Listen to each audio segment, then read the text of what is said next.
Barb Iverson here with Wooden Shoe Tulip Farm. The sun is out this morning, so it's beautiful. Mount Hood is out, which we haven't seen for weeks. It's just a beautiful day.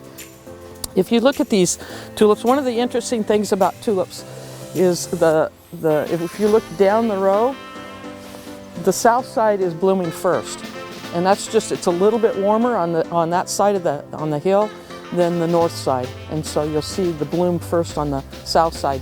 We plant in furrows like this for drainage, which on a year like this is really needed. Tulips don't like wet feet.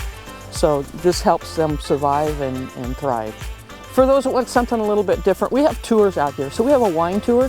So if you don't know, we have our own wines here. We have our vineyards and we have a winemaker that makes some fantastic wine.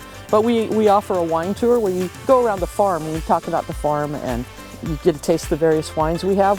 New this year, we're doing a beer tour, and it's Bale Breaker. They come out and they do a beer tour, and you try the various beers and educate you about beer. So the wine wagons, you know, they tend to fill up fast, but we do still have some opportunity if you want to come out for a beer tour. It's a lot of fun.